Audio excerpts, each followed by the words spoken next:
welcome to World War G. I'm Troy. No more palm fronds, Troy. Now we are the pharaohs. I'm AJ. AJ, what kind of name is AJ?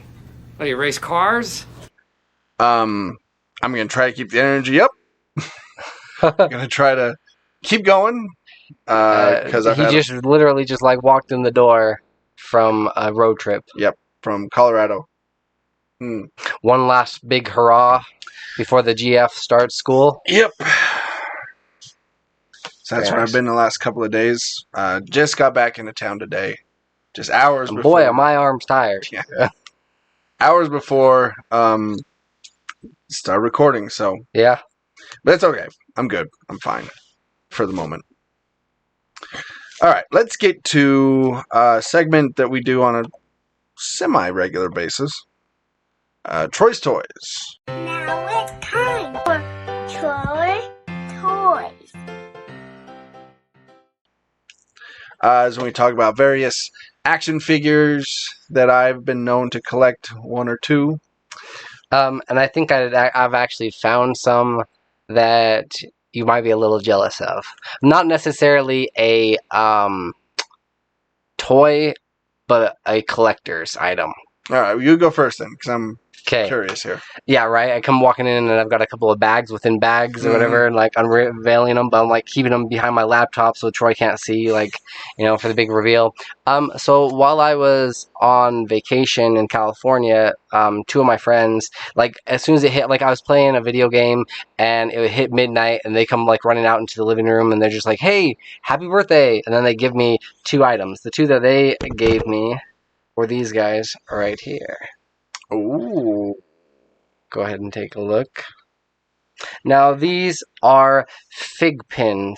If you're not familiar with them, they are basically, they come in a couple of different sizes, a lot of different fandoms. They're basically a pin version of a pop, right? Those Funko Pops. Right. There are so many different ones to collect. You can download an app and you can mark off the ones that you've collected, and then they also give you additional stuff for when you do purchase them that you can only get available when you actually purchase this FigPin. So you got a couple Ninja Turtle ones. And as a completionist, like we are, I had to grab the. I had to go very nice. Very nice. buy the other two, and I thought you'd appreciate those ones as well. So I got all four. I did check to see if they had like a Splinter or Shredder or, anybody else, but they did not. It was just the four. It's pretty legit looking, right? I might need this. Dude, look at the back. Look at the backside of all of them as well. So these are pins. Correct. Yeah, I've not opened them and I don't really want to, but yeah, like larger pins. They stand about like 3 inches tall. Yeah, I'd say about that. Yeah. They do have a couple of other ones that are like mini pins that are regular size pins, and then they've got like larger ones that are about like 6 to 8 inches tall, and they put a lot of detail into them, but they're pretty legit. See, my whole thing is if I start collecting those, yeah, I will keep collecting those. It's a slippery slope. You can't just get a couple. Well, yeah, because I was looking at it and I'm like, oh wow, that's really cool. And I really like this one. I'm like, son of a bitch. Like, I can't do that because they're like $15 a pop. Really? Yeah. Wow. So they almost remind me of like the pins you get at like Disneyland. Yeah. Just like that caliber. Yeah. And they're kind of, they've got like the black line, they're lined out. Yeah. Which is really cool. But yeah, that Donatello looked real nice on my shelf there. I have to get that one. Okay. I've actually never heard of those. I'm surprised. Right? It wasn't up until recently that I found out about them. Let's see. FigPins. I think you mentioned it last week. Oh, that I did get something from them. Yeah. Yeah. Let's see. Let me pull up their website for you. They have a ton of different ones that you can collect. Let's see. So I got some Lilo and Stitch ones, Scooby-Doo, Star Wars, Dragon Ball Z, Boba Fett, South Park. Oh, wow. They really are like pops. Yeah, they've got the Disney Princess ones, Assassin's Creed, like for all different genres, and they're constantly coming out with new ones. I think they have about like 400 or 500. Borderlands, Bruce Lee, Call of Duty.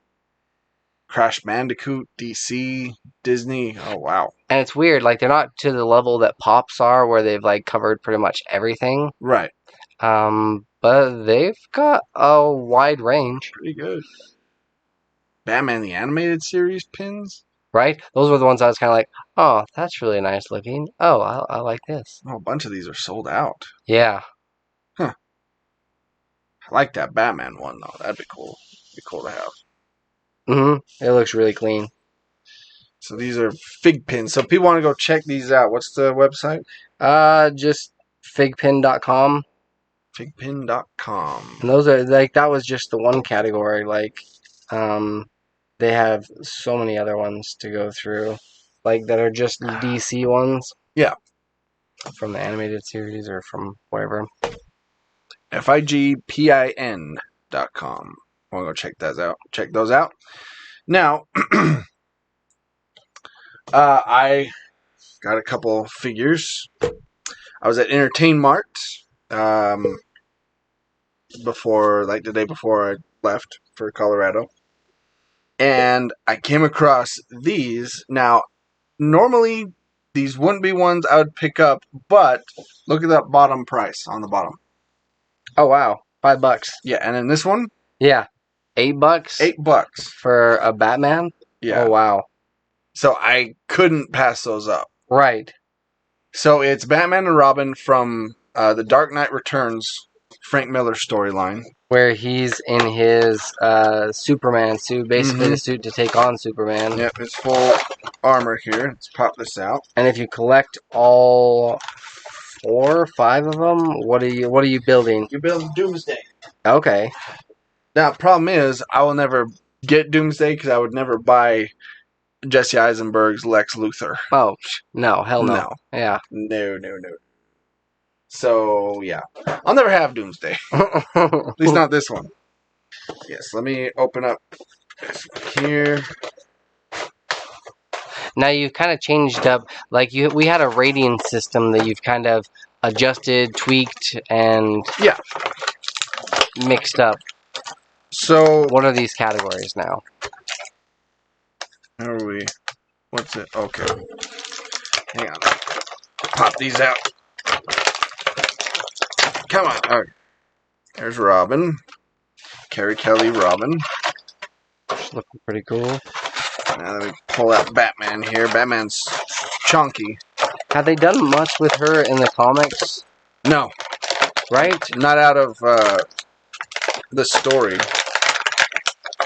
Ugh. That was probably super loud for people. Sorry about that. And pull out this chunky Batman here. Alright. So what I've decided to grade these figures on from here on out is each of these categories you can get 5 overall. There's 4 categories, so it's a possible of 20 points overall. Okay. And it's figure accuracy. Whether they're depicting like a character from a movie or comic. So like for example, say it was a Batman depicting Ben Affleck's Batman. Right. Like how close does it resemble that figure? Yes. Dexterity / articulation. How well does it move around? That's also posability. Accessories and playability. So let's face it, these are toys. Right. So I'm glad that you actually like realize that, because far too many collectors don't actually take them out of their boxes. oh my gosh. Okay, that just reminded me. Yeah. I had to leave a group on Facebook that was Ninja Turtle collectors. Right. Oh my gosh, dude. Toxic. Yes. And we'll get into toxic fandom here later, but holy crap.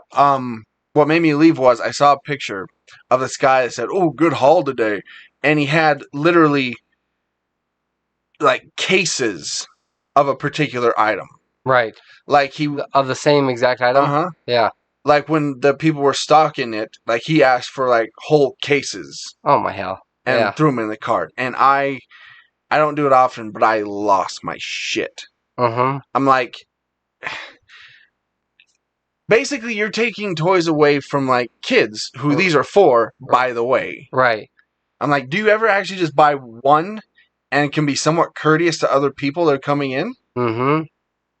And the guy said, well, if you're too slow, then too bad.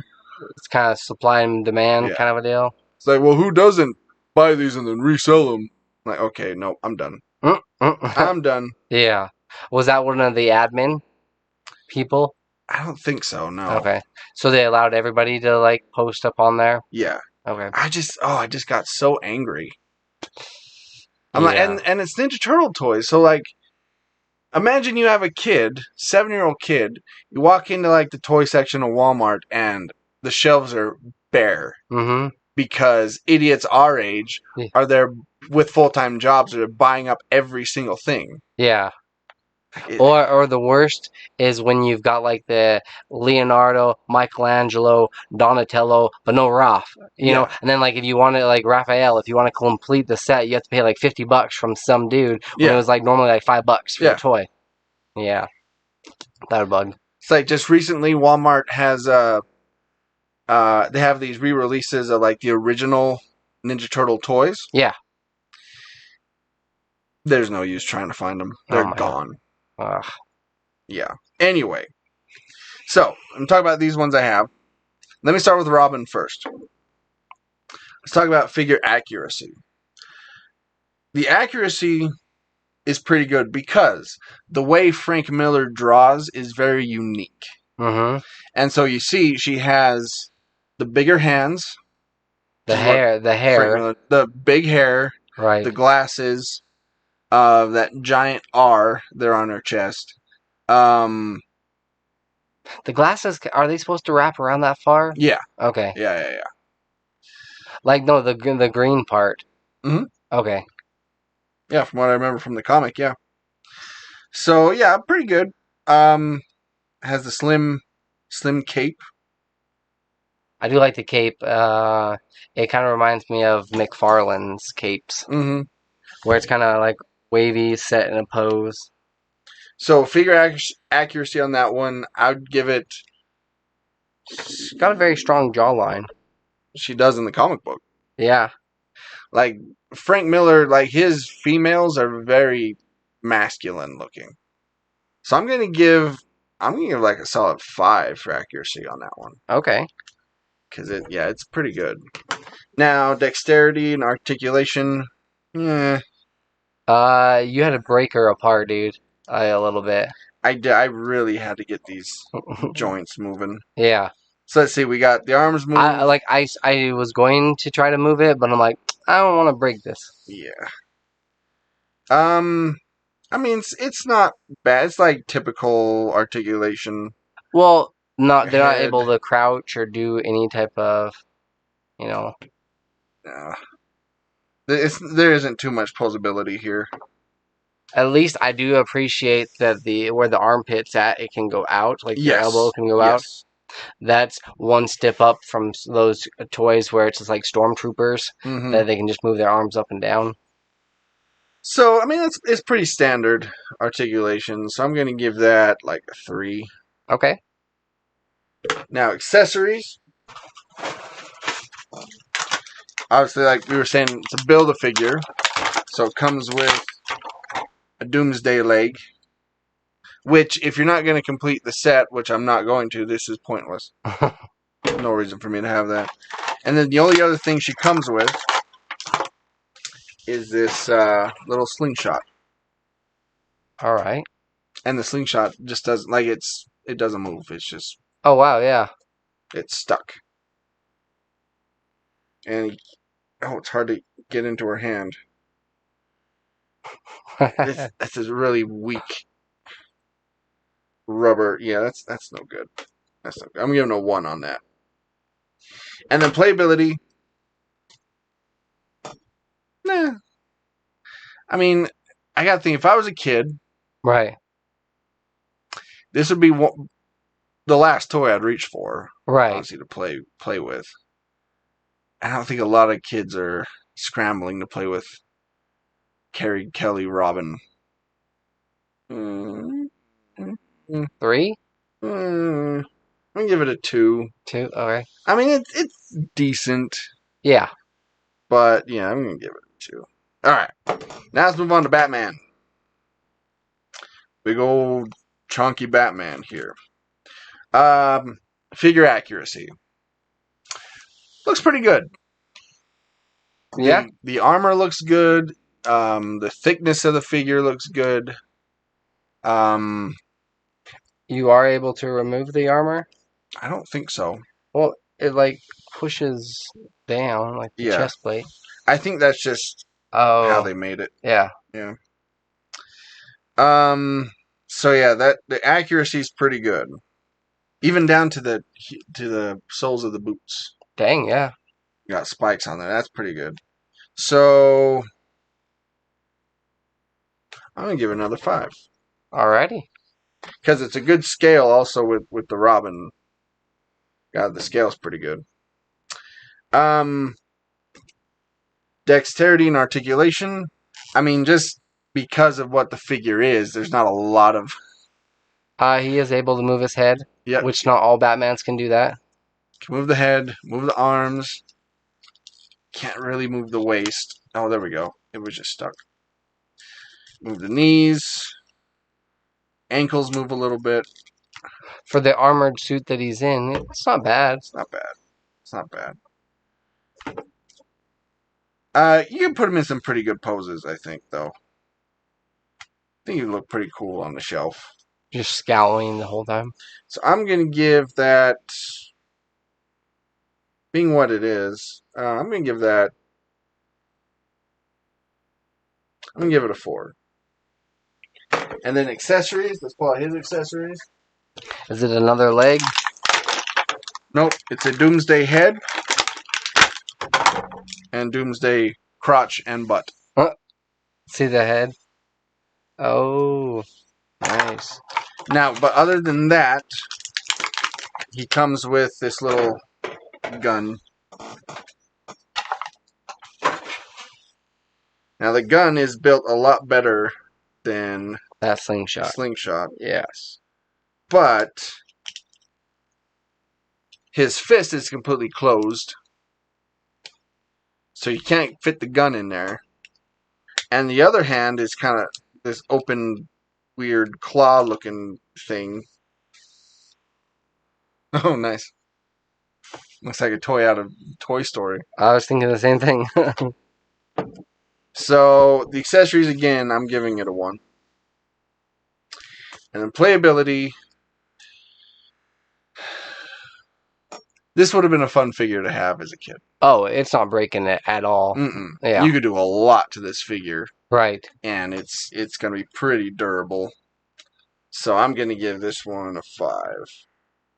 So out of a possible 20, Robin gets 5, 6, 7, 8, 9, 10, 11. Wait, 5? 8, 9, yeah. And then Batman gets 9, 10, 11, 12, 13, 15. Alrighty. Out of 20. Oh, and if you're curious, this is the DC Comics Multiverse figures, which have kind of been hit and miss. Get some, they have some good ones. Other ones you're just Yeah. okay. I really like this. I really like this Batman figure. That's the first one I saw on the shelf. Like, oh, I gotta get that one. Yeah. Then I saw Robin for $5. I'm like, okay, Might as well. might as well. All right. Let's move on to This Week in Geek. This weekend. Geek. So I thought this story was kind of interesting.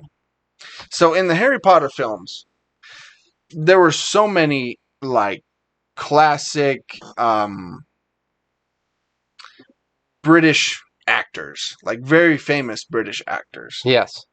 Like they were like the who's who of famous English actors.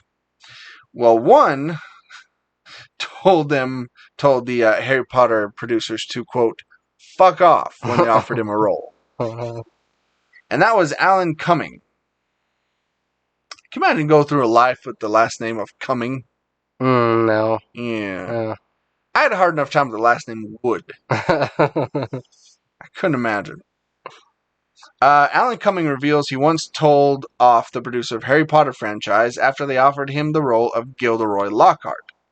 Adapted from J.K. Rowling's widely popular book series, the first Harry Potter film debuted in 2001 and quickly transformed the pop culture landscape. Does he say this as like a like just a cool thing? Well, this is what he said. Here's his quote. He said, "I didn't turn it down. I told them to fuck off. They wanted me and Rupert Everett to do a screen test. And they said they couldn't pay me more than a certain sum. They just didn't have any more money in the budget. And I had the same agent as Rupert, who, of course, they were going to pay more. Blatantly lying, stupidly lying as well. Like, if you're going to lie, be clever about it. I said, tell them to fuck right off. And thought, well, Rupert's going to get the part.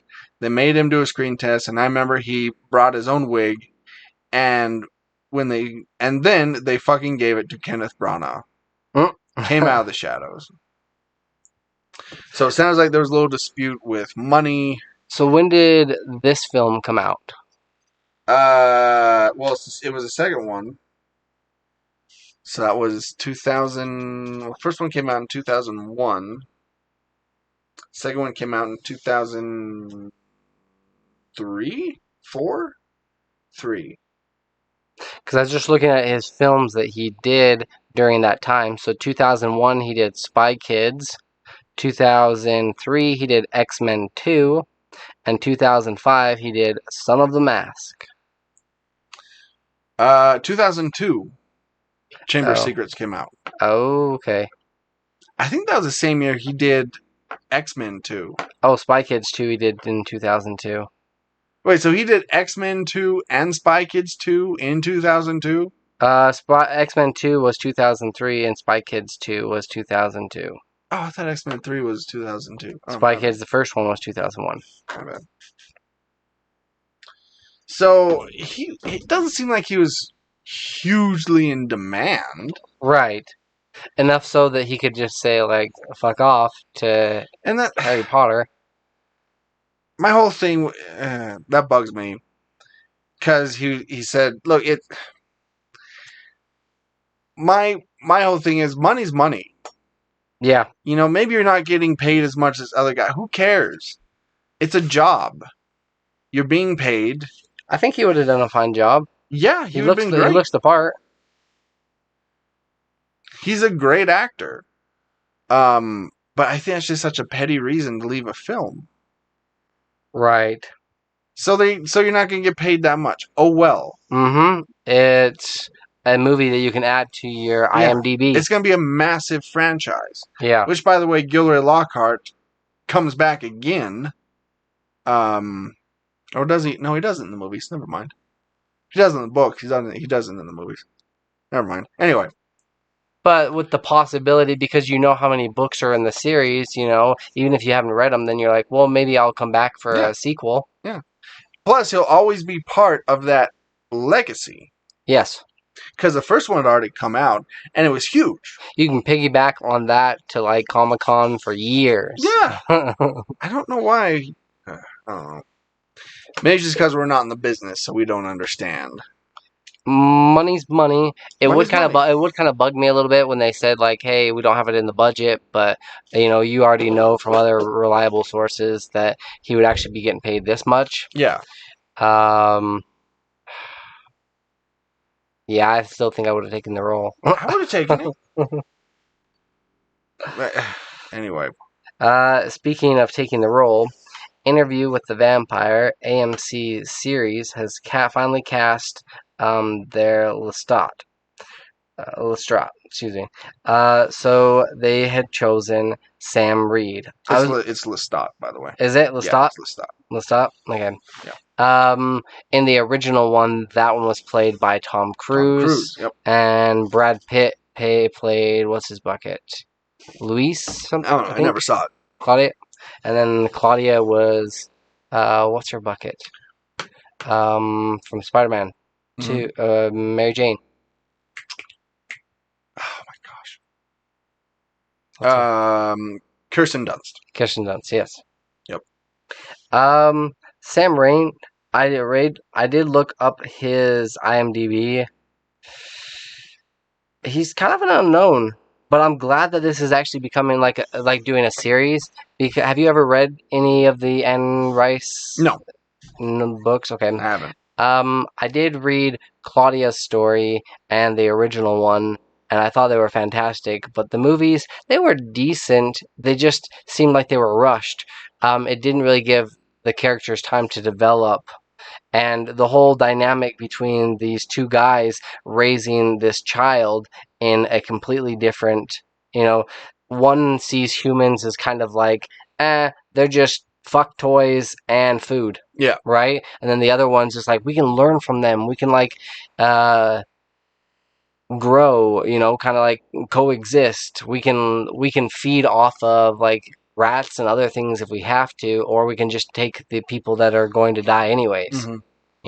So she's being raised two different directions, and they didn't really get to explore that so much. So hopefully with this series they'll get to do so.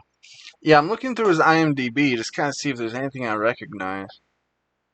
Is he English? I believe so, yes. Okay. Or is it Australian? Or maybe European? Something like everything he's done is something. Well, he initially went by Sebastian. Sebastian Reed. Sebastian something or other. No, yeah, he's from Australia. Yeah. Okay. So looks like he does a lot of English stuff though, like English movies, TV shows. It's probably we haven't heard of him over here. Right. But he looks like he'd be fine. I mean, he kind of looks the part, so. Like a vampire? Yeah. Have you ever given it some thought? Like, I went on this vampire kick years ago, just watching as many different, like, vampire movies as I possibly could. Mm-hmm. Would you let a vampire become a vampire? Yes. Really? Yes. Yeah. Is that, okay, so is it more mortality? Is it strength? Charisma? It's immortality. Immortality? Okay. That would be the draw to me. Yeah. I mean, the other things, maybe the flight, strength, that'd be cool. Well, you wouldn't age from the point that you got bit. You would, like, that's the age that you would stay. Yeah. Right. Yeah. But yeah, I always, that was the one, like, monster where I'd look and go, like, yeah, I could do that. I could do that. That'd be fine. I think I could as well. The roughest part, a lot of people would be like, oh, you're seeing all your friends and, your lovers and stuff. They're all, like, die after years. Yeah. And you're like, I'd get over it. moving from town to town. And I'm really surprised that when you see these vampires that have been living for hundreds of years, why the fuck haven't they made more money? Why are they, like, poor? I don't know. That's the one thing that always bugs me. I'm like, if you're living a couple hundred years, like, you wouldn't think you'd adapt or get money, kill people and then take their money? Maybe and make your own money? Maybe they're trying to live, like... Fly under the radar? Yeah. Under the radar, don't want to draw attention to themselves. Yeah. But I would totally draw attention to myself. Yeah. Yeah. Well, and besides... wipe out everybody that... there's like, oh no, the security camera saw me. Oh, this FBI agent's coming after me. Kill. Kill, right. Nope, no trail. Yeah, it's like I'm in the clear. What were you gonna say though? If you have loved ones that you don't want to die, bite them. Bite them. Yeah. Although like the GF, I totally bite the GF. Only if she wanted to. Because then she would have to decide who she wanted to bite. That's true. It's all about the consent. Yeah. I'd be a very woke vampire. I wouldn't bite somebody unless they wanted me to. Would you feed off of, like, animals or just strictly human diet? Or would you go the blood bank route? That's a good question. Rob from... that's the one draw. Like, I guess if you found it desirable, blood... But, like, me personally, I'm just like, seeing a big puddle of it, I'm just like, delicious. Even when I see too much, I know it's not actually blood, but, like, when you're, like, eating a nice steak, and you see all those juices and stuff, and it's like, alright, I'm good. Yeah. Steak juices. But it seems like when you turn into a vampire, you automatically have that craving. Right. So you don't think of it as being gross anymore. Mm. Right. But you could totally like live off of like rabbits and stuff. That's true. And I'd probably do that. I'd probably just breed rabbits and just live off of them. go to old folks' homes and just kill them. They're already gonna die anyways. I guess, yeah. Or prisons, death row. Boy, COVID would have been a vampire paradise. Right? Just go to the hospitals of people that were dying anyway. Mm-hmm. Oh, COVID related. It's weird. COVID has this new symptom where it's just all the blood is gone. What would you do with all that time? Travel. Just travel, see everything there is to see? Yeah. Try. Well, I guess like you couldn't. One of the big draws for me when it comes to travel is trying the cuisine in these places. But I don't know if you'd really care for it if you're a vampire. Yeah, do you lose your taste for human food when you become a vampire? And you just have to eat it just so you blend in? Right. I don't know. But also, you'd have to keep on moving. See, that'd be another drawback of immortality. Mm-hmm. Or else people are going to catch on. Oh, no, dude, that's not a drawback, dude. Like, I'll live like 10 years in Russia, go over, live somewhere else, like Ireland, 20 years. Fair enough. But eventually, if you live long enough, somebody's going to catch on. Right. I mean, it's just kill them. The numbers. It's a numbers game. Kill them and leave. All right, that's fair. But you just travel. That'd be your big thing. You wouldn't would you write books and be a director? Because you'd want to stay under the radar, but at the same time, it would be nice to be recognized for something. I'd do the never-ending podcast. I would just podcast forever. Yes. Eventually, people would catch on. Like this has been going on for 50 years. Is it the same person? Or do they get it's the same guy. That's awesome. Yeah. Welcome to the never-ending podcast. Been going now for 700 years. How many episodes do you have? 1 million episodes. 2 Speaking of which, I guess when we hit 400, are we keeping that on the DL? No, we can talk about it. Yeah. So the original plan was this was wish fulfillment, really. Every I think it was 100 people we got on Patreon because we thought that was gonna happen. Yeah. We'd do a drunk show, but seeing as how that's clearly not going to happen, we're still at 4, and we'll forever be at 4 apparently. Whatever, I'm not bitter. We decided that for episode 400, we're gonna do drunk show. Yes. Which is gonna be really interesting. I've never podcasted drunk before, so I'm curious how this is going to go. I think currently we're on 326. Okay. I want to say, give or take. So it'll still be a while, but right. Something for everybody to look forward to. In the meantime, there's something else you can look forward to. Idris Elba, his next role is going to be Knuckles in the Sonic the Hedgehog sequel. The sequel to the 2020 Sonic the Hedgehog movie wrapped earlier this year, but on Tuesday, actor Idris Elba took to social media to reveal that he would be playing Knuckles in the upcoming film. The actor shared the news on Twitter, simply sharing a photo of Knuckles' closed fist with the message of knock knock accompanying it. Elba will join the cast that already features some big stars, including James Marsden, Tika Sumpter, Natasha Rothwell, and Shamar Moore. Plus, I think Jim Carrey is coming back. Yes. When we last saw him, he was kind of stranded on that island, but yeah. Yeah. So, yeah. When we were talking about this, when you look at Knuckles, that's not exactly the voice you would think of for him. No. But I think it's gonna work. Now, is he doing more of an American accent? Well, that's the question because he's British. Right. He's a British guy, so is he going to do his natural, normal accent? Or is he going to go American? Or is he going to do something else? Is he going to do Australian? I don't know. Where the heck do echidnas live? Yeah. Have they already announced a... Well, I guess they already have a Tails, huh? Have they announced any other cast members? So let's see. Sonic the Hedgehog 2 will see the return of the original film's main cast, including Ben Schwartz, the voice of Sonic, James Marsden, Tika Sumpter, and Jim Carrey, Adam Pally. Doesn't seem like they've said. They haven't said anything about Tails. I'm sure he'll be in it because he was at the very end of the first one. Okay. Not the... I mean, I'm sure he'll do a fine job. I have no doubt.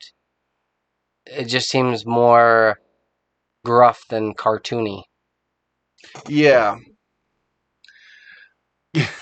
You don't look at Idris Elba and think, oh, he'd be a good cartoon character.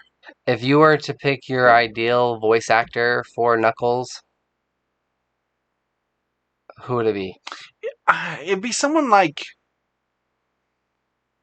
I picture somebody like more in their... Like Donald Glover. Yeah. I think he'd be a good Knuckles. For some reason, I see a black actor playing Knuckles. Like, I don't know, that just kind of fits. Mm-hmm. Yeah, like someone like Donald Glover or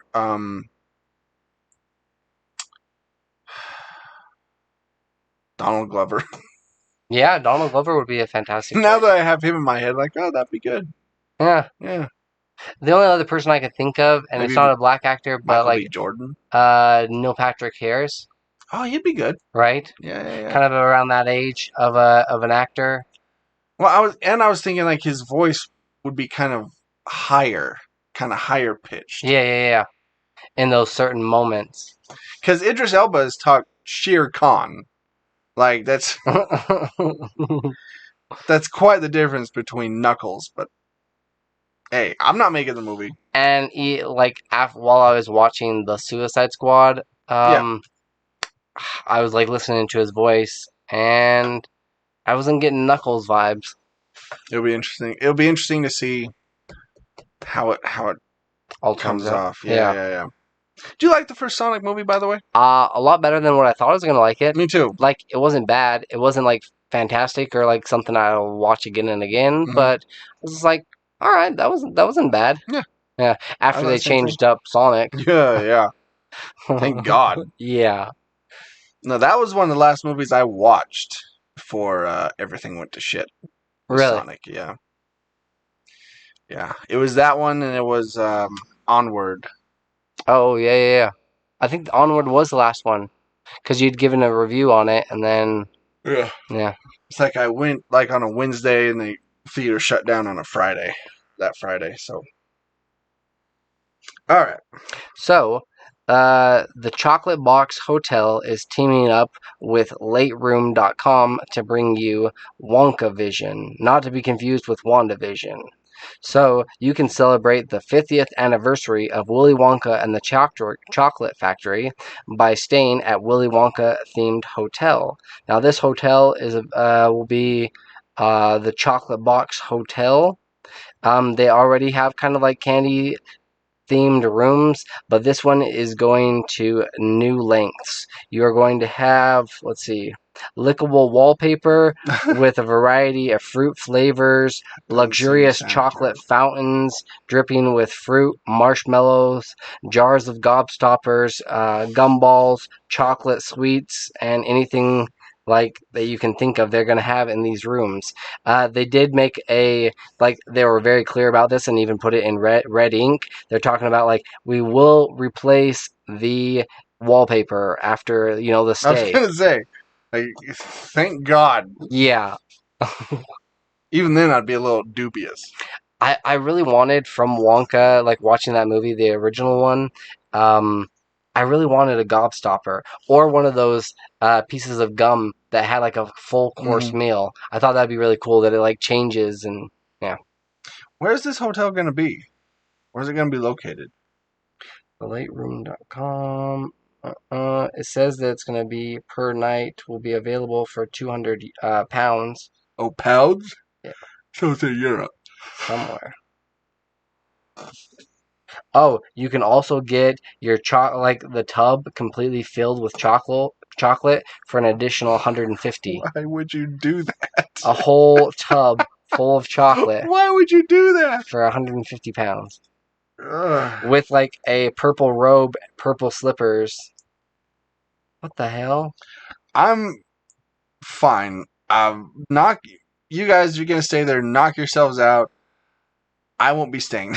No. No, this is just too weird, and it just screams germs.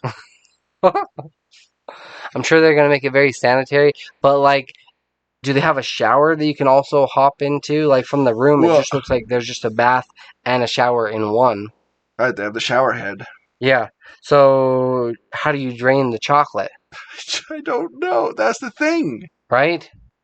There's like, oh hey, this is the chocolate plug, and you can drain it and then take a shower. But then I'd feel like you'd have to scrub the whole entire bath. I've drained the chocolate plug before. There's I don't know. some logistics I would like to know more about. Yeah, I'm curious about the whole entire thing. There's some details here I want to figure out before I go stay there. I think I would rather. I don't really like the whole idea of lickable wallpaper. No, but I always thought it'd be kind of cool to have, those scratch and sniff stickers. Yeah, like a whole wallpaper full of that. That'd be kind of cool. Yeah. I want adult themed scratch and sniff stickers. Like whiskey. Pussy. Those are the first two that come to your mind. Like cigars, smoke or something. Like just these random like adult sticker. What would you even call it? Just I don't know. Adult scratch and sniff adult. There's a name out there. There is. Yeah. That'd be kind of cool. I know one of my former college professors, he did scented candles that were like manly scented candles. And it wasn't like that they were actually scented, like he just labeled them that way, where it was just like, yeah, this is what is it, like belching in public or something, and this is like, I don't know, he just had like really random ones. It didn't do so well. Farting in the shower. Yeah, he had it like for like a half a year, and then it just kind of like, went under. Gwyneth Paltrow on Goop sells that candle. Says this candle smells like my vagina. And I've been very tempted to get it because I want to smell it. Yeah. Yeah. How much does she sell it for? Probably some inordinate, ridiculous amount. Hang on. Let's see. This episode is all full of side tangents.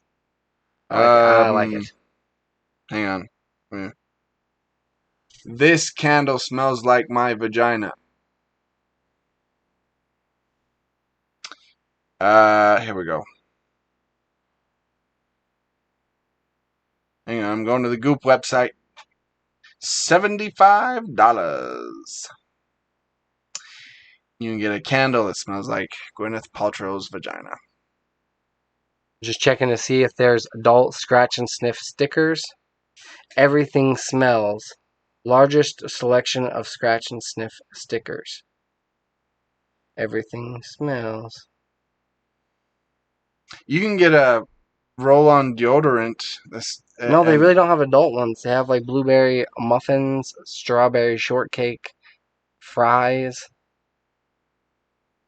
We need to start investing in adult scratch and sniff stickers. Yes, this needs to happen.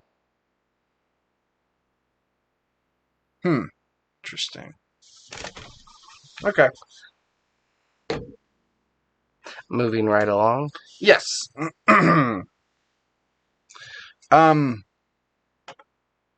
So Wizard World has decided to close all of its conventions, selling off all their cons to Fan Expo. After 25 years, the Wizard World comic conventions are no more. Fan Expo announced a deal with Wizard World to acquire 6 of the Wizard World's largest yearly comic conventions, including the organizers' Chicago, Philadelphia, New Orleans, Portland, and St. Louis Wizard World events.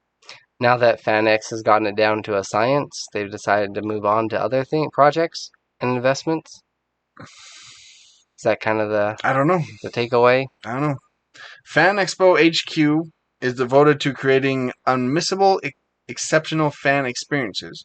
We're beyond thrilled to be able to offer that to fans in 6 new locations, and pleased that Wizard World recognized our ability to elevate guest experience to the next level.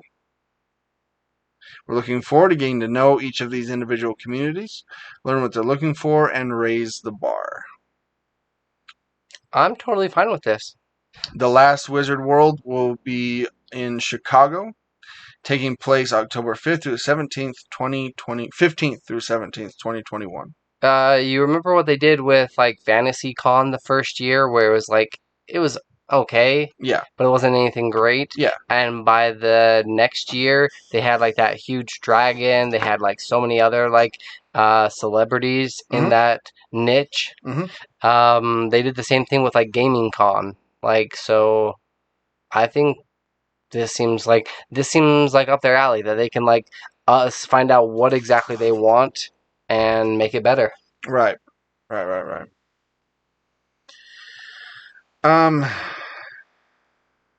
there any other fandoms that really aren't being covered by a con?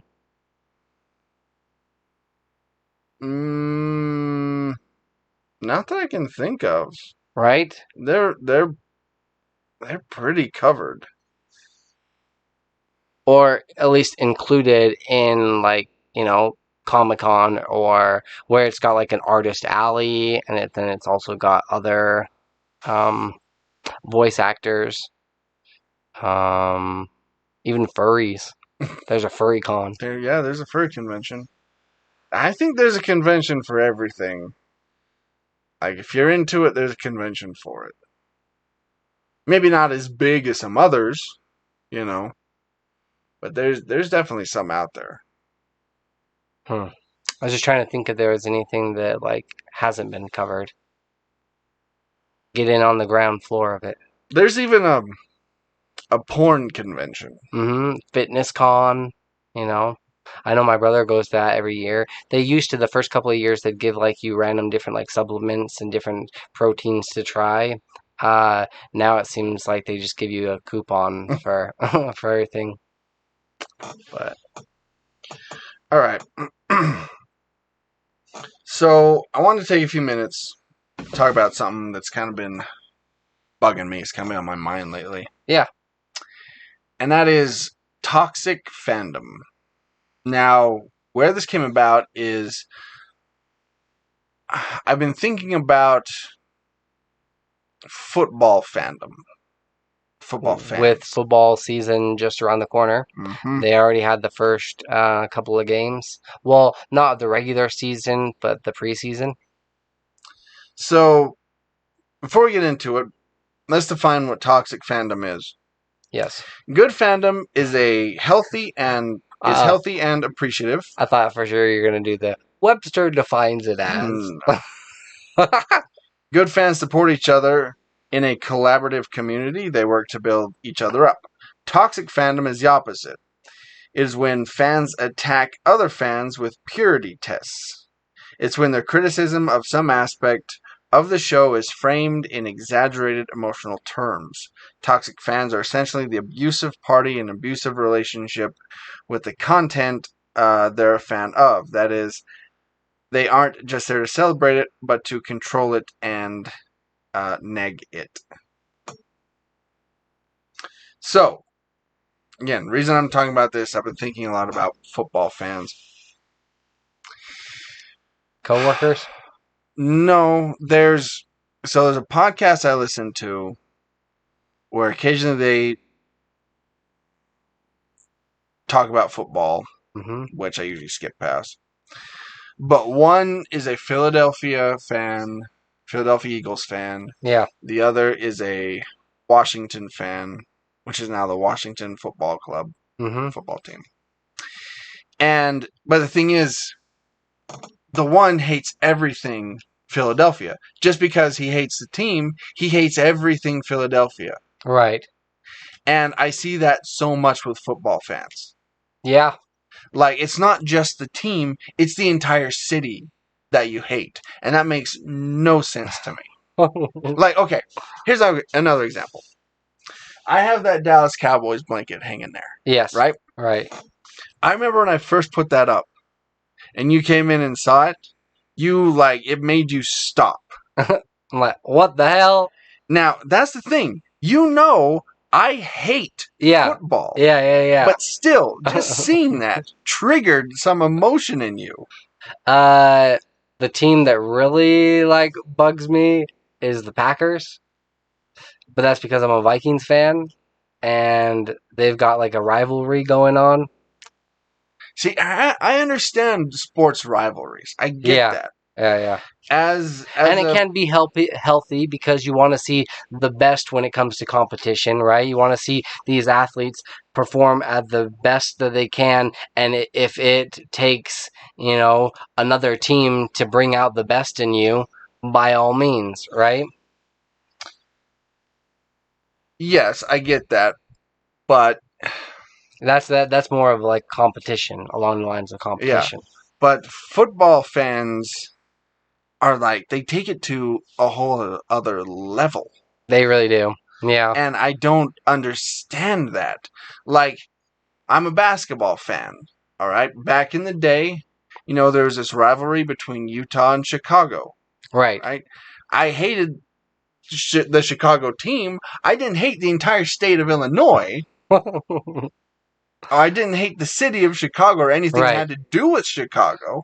Chicago pizza was delicious. I just hated the team. Yes.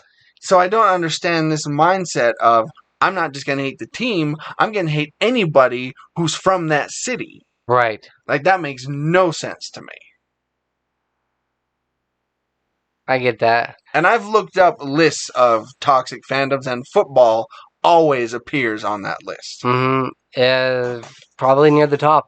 Yeah. Yeah. So my question is, what is it about that sport that brings out these aggressive feelings?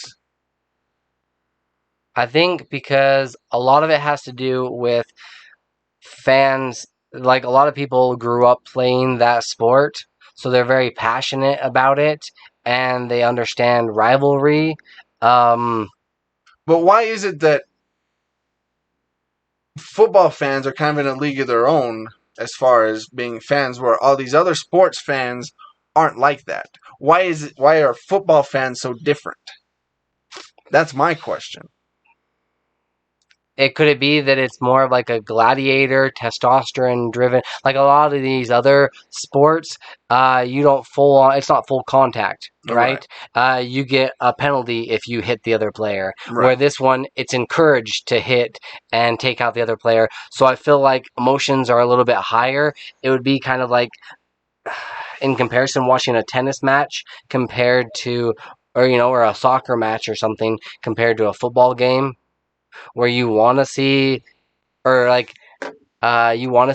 necessarily bloodshed, and I do hate to see when other players get injured, but at the same time, it also sometimes, when that quarterback, if they're playing the Packers and Aaron Rodgers is doing really well, I want to see my players sack him, and put him away, because he's that good.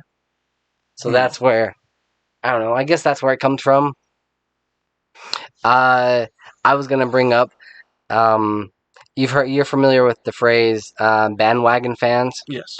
Fans that just, this team's doing really well, they just won a championship or something, and then all these other people jump on the bandwagon and, start wearing their merchandise and stuff. LA Lakers. Yeah. Perfect example. Yes, absolutely. Their merch can be found all around the world.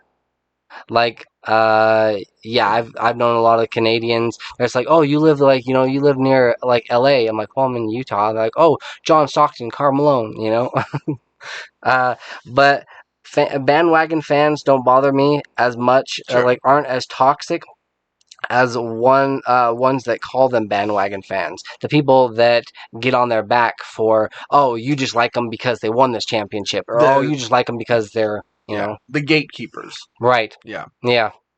Like, oh, you like this team? Well, okay, name every player on the team from 1982.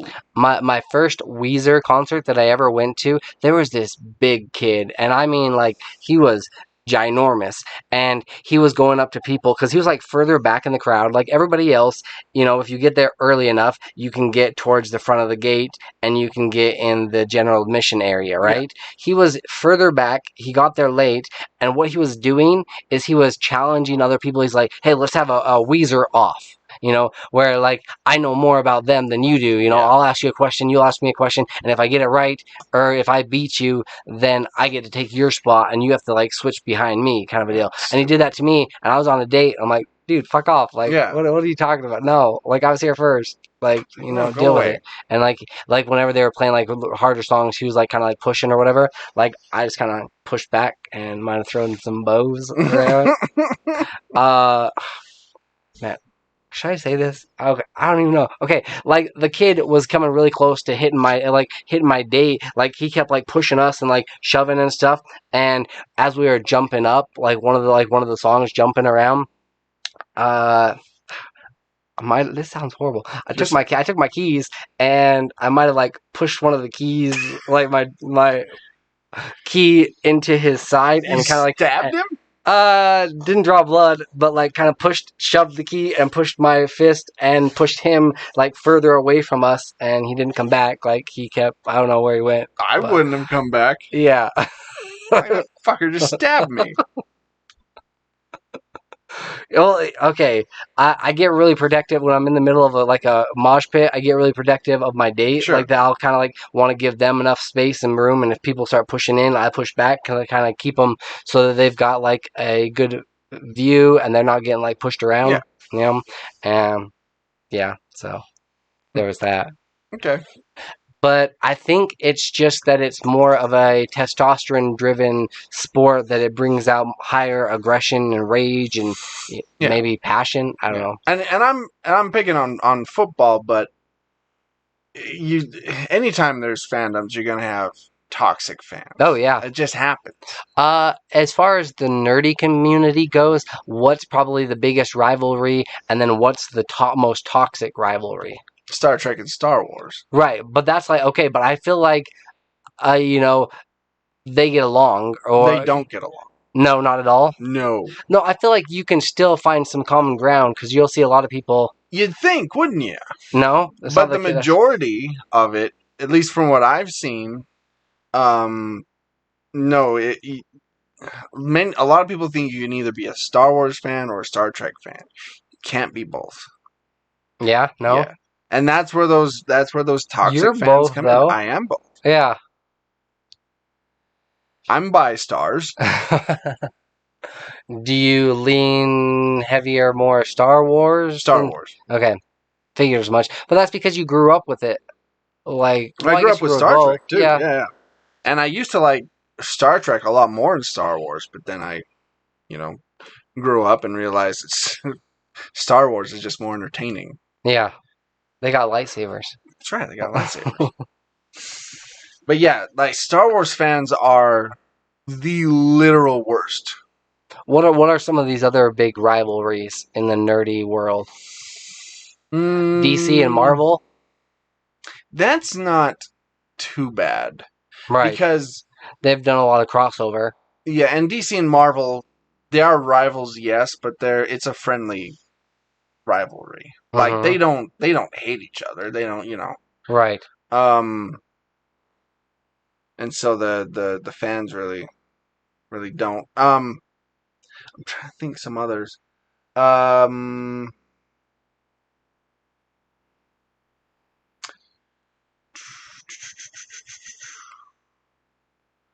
other really.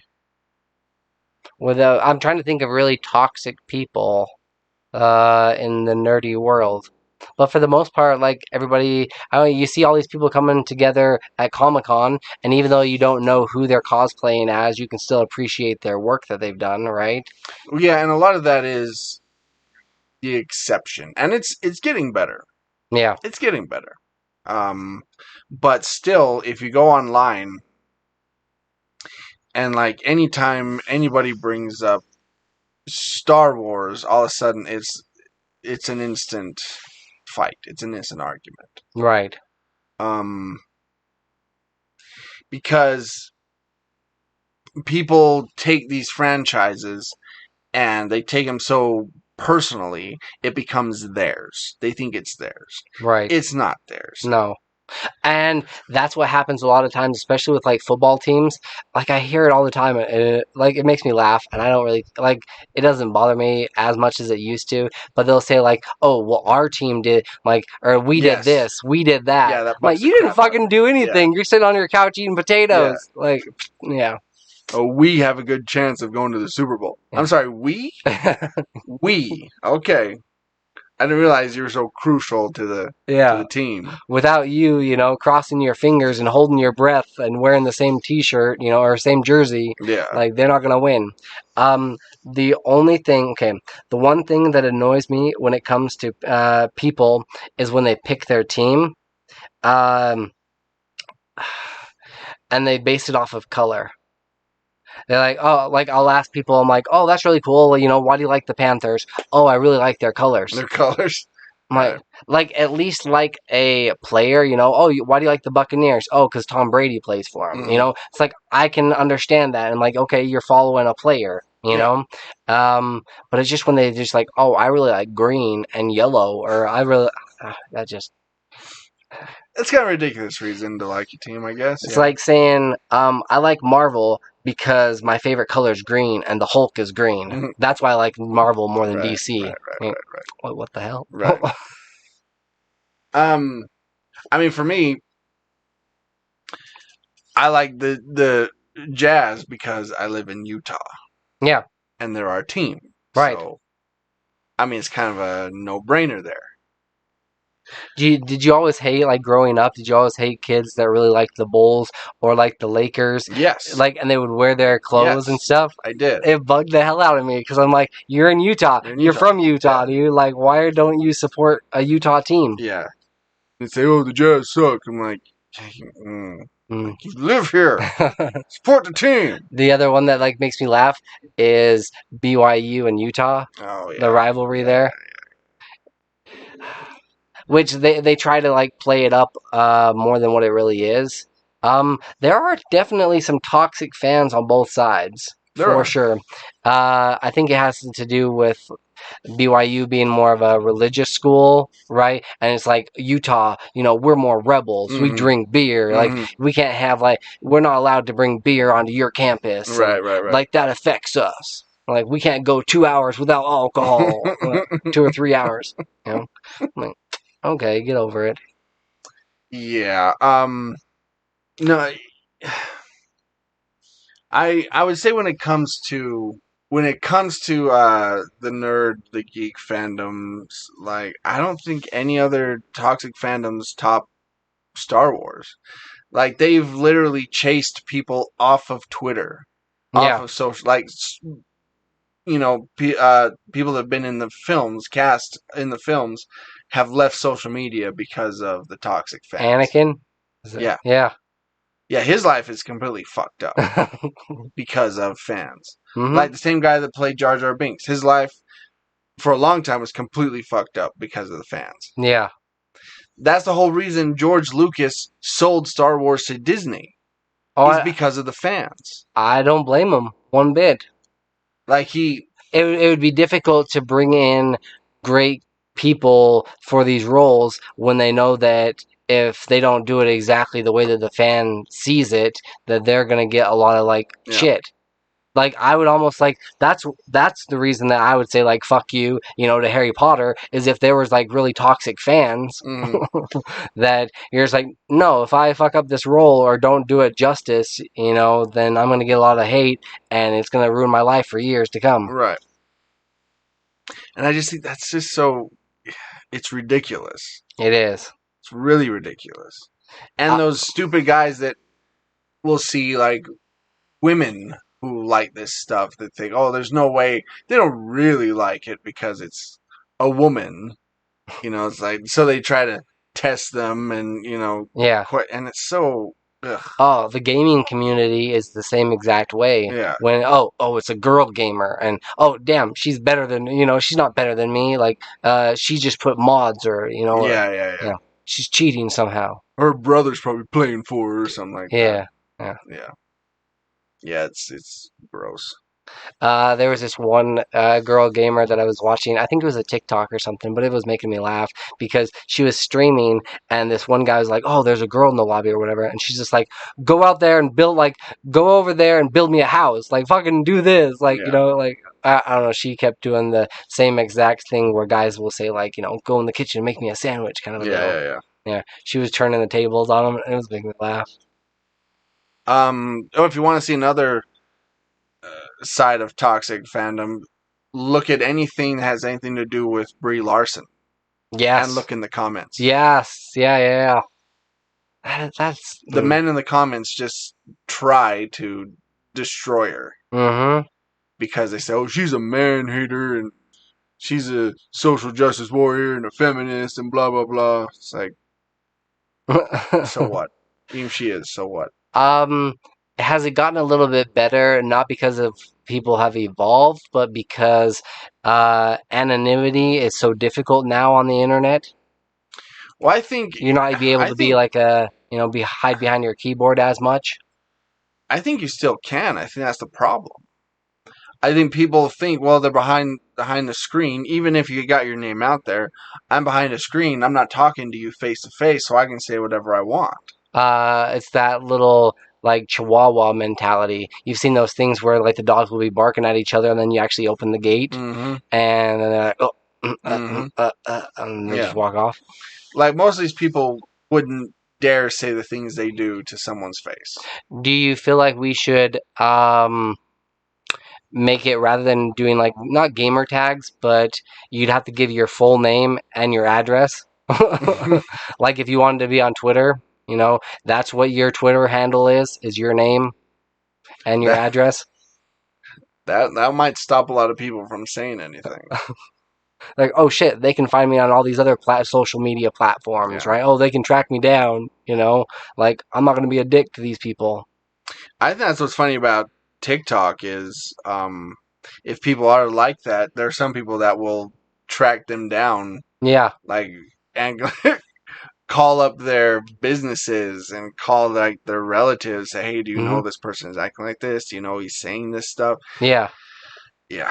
And I've seen stories of people getting fired and stuff like that, like, which is good. You gotta you gotta take responsibility for what you're saying. For it. Yeah. And like on the other side of things, I do get venting, or just like like when I'm playing video games, I'll get mad at the other team that I'm playing against, or pissed off, like, sure. And it's just like it's a good, healthier release to if I'm angry, because but I don't really normally get all that angry. So basically this whole thing is stupid because the more fans that something is going to get, the more scrutiny. No, the more that thing is going to get made. Right. Which is why toxic fandom is stupid. Because if you have more fans of, say, like Marvel, you're going to get more merchandise. You're going to get more movies made. More things for them to get upset about. Yeah, but it's not the point I'm trying to make. Where are you going with this? just what I was saying. Like, if you get more fans of, say, Marvel, like, okay, back in the day when we were kids, we had nothing close to what's out there now, No. right? Yeah. We didn't have the movies, we didn't have the TV shows, we had some, but not a lot. And the ones we had weren't all that great. They were not. And now that those of us that were fans are now growing up and making these things, now we're getting more eyes on it and more fans for these things, and so it's just building and building and building. You're getting more action figures, you're getting more movies, like more merchandise, more shirts, more... And if you're going to be a dick about it, then they'll stop making it or move on to something else. Yeah. Right? It's like, it doesn't make any sense to be mad about this when you just have more of what you love, basically. Mm-hmm. Like, the reason people got upset when Star Wars was bought by Disney. It's like, who cares? Like, look at everything you have now because Disney bought Star Wars. Right. Look at the films, look at the TV shows, look at the merchandise. Clone Wars, all these other like animated movies. It's like, you don't get The Mandalorian if Disney didn't buy Star Wars. Absolutely, yeah. Right? Yeah. Because Jon Favreau already had a working relationship with Disney through Marvel. Right. And so he was able to make Mandalorian, and it's just everything goes hand in hand here. Like, it just... You can't have one without the other. No. So be grateful and don't be a dick on the internet. Don't be that person. Yes. Like, if you watch The Simpsons and you see comic book guy and you relate to him, you have a problem. All right, anyway. And if you catch yourself thinking you're doing these things, just step back for a second. Yeah. All right, let's get to our Revs and Recs.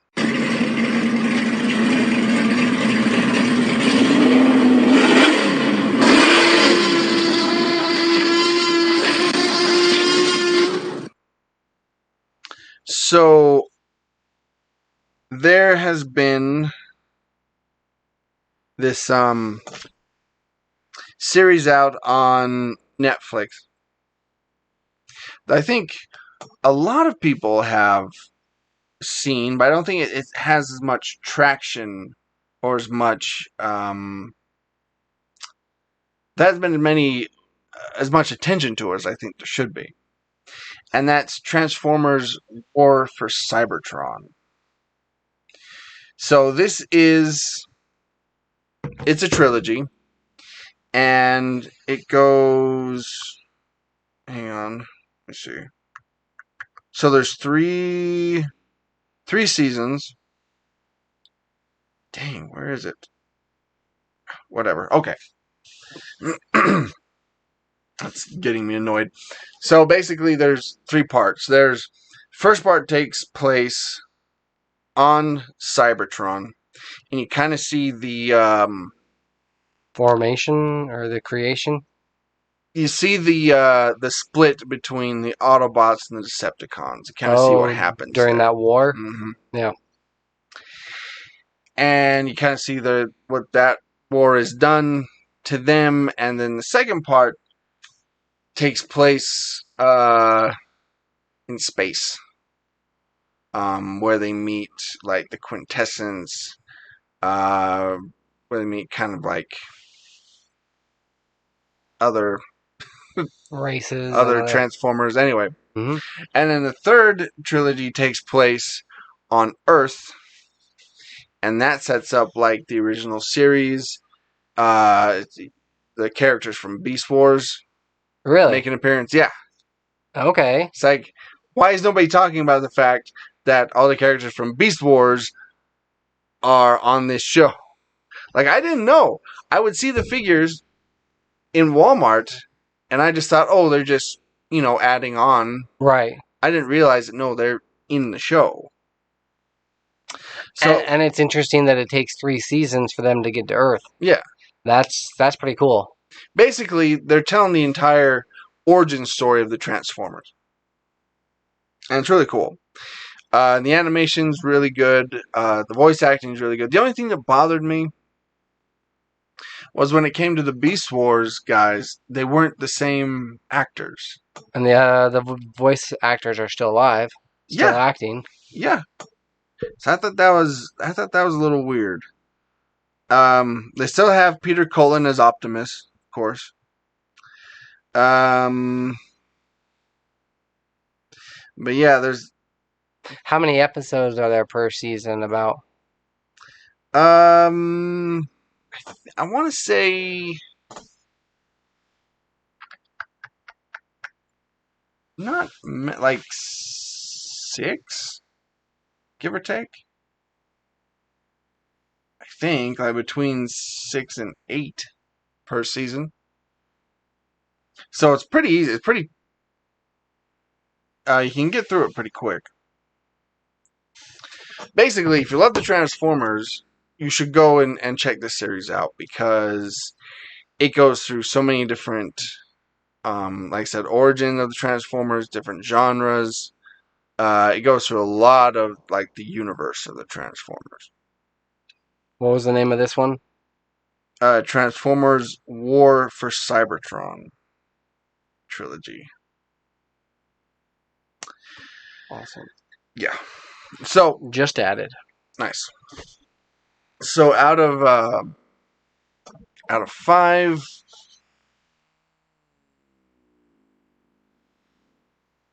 Sparks, I'm giving it on a whole, as a whole, I'm going to give it 4. Okay. Yeah. Oh wow. Yeah. Because it's really good. And like I It's said, difficult for a season. Like typically, it starts to taper off. You know. like I said, it's for some reason I don't feel like it's getting the attention that it deserves. But if you're a Transformers fan at all, you need to watch this. Have they already greenlit a 4th season? No, it's done. Okay. It was only going to be the trilogy, and that's it. Fair enough. On the plane flight back here to Utah, I checked out this movie that came out last year, and well, it got released towards the end of last year and the beginning of this year, and it's called The Truffle Hunters. Okay. This is about a handful of men searching for rare and expensive, delicious white truffles deep in the forest of Piedmont, Italy. So the thing that's kind of like interesting that I didn't realize about this is truffles are fucking expensive. They are. It's insane. They're like gold, and they take great detail and great pride in getting like the perfect truffle. So a lot of these people, they'll either take like pigs.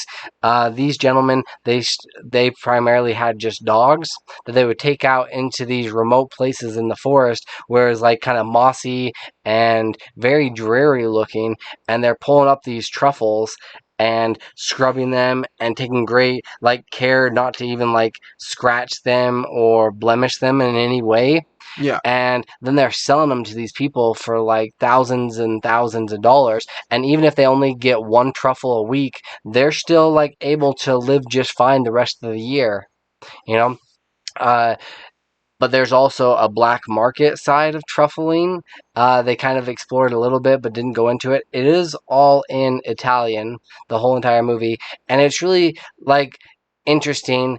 It's kind of reminded me a little bit of like the Disney nature movies where it focuses on a couple of different people and their stories. And one gentleman, he's kind of trying to get out of the business because he's got all this land and the rights that he'd agreed upon with these other people that have since passed away. He's like, hey, no, they allowed me to go over to these places because they all have these like truffle places that they go to, their go-to place, Mhm. that they're like, oh, this isn't like good enough just yet. I'm gonna save it for another year. And they wouldn't show anybody or tell anybody. There's this gentleman that came up to him and he's like, dude, like, you're gonna die. Like, you're like 95 years old, you know, you're gonna die soon. Like, tell me where you go for these like hidden spots and stuff. And he's just like, nope, can't do it, you know, no. Like, you just have to go like find it yourself, get a good dog, you know, do it. They even wanted him to have his dog breed with other dogs because they've got really good noses. Wow. And this guy's like this one gentleman that's like really super old that he's trying to find love, but he is also kind of in love with his little dog that he takes around with him and everywhere. He's like, they'll bathe together and they'll eat dinner together and just kind of like talk. And it was kind of an endearing, like heartfelt movie. And then it ended like pretty abruptly where he, like the woman that he's courting, she's just like, hey, don't go out, you know, at nighttime. And he's like, but I love to hear the owls. I love to hear these night owls. And that's the only time that I can like, you know, listen to them. Yeah. And she's like, you're gonna get like injured or something. So he hops out the window and then takes him and his dog up into the forest, and that was kind of the end of the film. It was an interesting, like, it felt like a documentary, but at the same time there was some cohesiveness between it. And yes, it is all in Italian, but it was worth a watch. It's sitting at 97% on Rotten Tomatoes. Out of 5 truffles, though, I would probably give it about like a 3.5. Yeah. I feel like they could have like ended it a little bit differently, and then also there's a couple, like there's one story that I didn't really care much for, but for the most part, it was a good little film that definitely flew under the radar. Truffle hunters. Huh. Yeah, truffles are super expensive. Like, you put that onto a dish and the price raises greatly. Yeah, my friend, we went to this place to get burgers and stuff, and they had like, truffle, it was truffle oil fries. Yeah. That like regular fries were like $4 or $5. These fries were like $20. Yeah. Just for like to have these potatoes cooked in some truffle oil. Yeah, it's nuts. Yeah. They were really good though, but I'm like, damn, there's no way in hell I'm paying $20 for fries. By the way, Transformers War for Cybertron is sitting at 88% on Rotten Tomatoes. Okay. And a 7.4 out of 10 on IMDb. Have you had a chance, speaking of like streaming services and shows, have you had a chance to check out Disney Plus's What If? I haven't yet. Okay. There's only the one episode so far, and it's the so what if, let's see, the first one is when Steve Rogers is seriously injured, Peggy Carter becomes the world's first super soldier. Right. People are really digging it, though, from what I've seen online. Yeah. People are really liking this. It'll be kind of interesting because then it opens the door for Marvel to actually do these standalone films where it's just like, oh, what if this scenario happened? Or what if, like, Black Panther, you know, also went over there, like, him and the Hulk team up. Right. Are they trying to keep it as true to AMCU as possible, or excuse me, MCU as possible? Where they will tie, you know, like similar to like what they've done with like Loki and the multiverse, and then that's going to tie into the films. I don't think so. Where this animated short's going to tie into? I don't believe so. I think this is more of a, from what I've gathered, this is more just a one-off type of thing. Okay. Kind of to hold us over and until something else. What's the next thing that's dropping on Disney Plus? I have no idea. Probably Mandalorian season 3. I wish. Right? Man, I really want that. Yeah. All right. Well, those are some solid reviews. Call that good right there. I hope the things I've been saying have been making sense because I'm getting more and more tired as the day wears on. So you go back and listen to the episode, you're like, what the hell? If I've been completely incoherent. Yeah. My apologies. Okay. So, here's where you can find us. You can listen to all of our episodes in full, plus extras, our DLCs, for example, at patreon.com/worldwarg. You can hear our episodes only at worldwarg.podbean.com. You can find us on the social medias at facebook.com/worldwarg or on TikTok. Just search worldwarg. You can find all of our merchandise at tpublic.com. You can also email us anytime Day or night. at worldwargpod@gmail.com. So this has been World War G. That has been AJ. That has been Troy. Stay tuned for our DLC, where we are talking. What we decide? FanX. That's right. Talking about FanX 2021, big convention that happens here. So head on over to Patreon, listen to that. But as for now, stay geeky, my friends.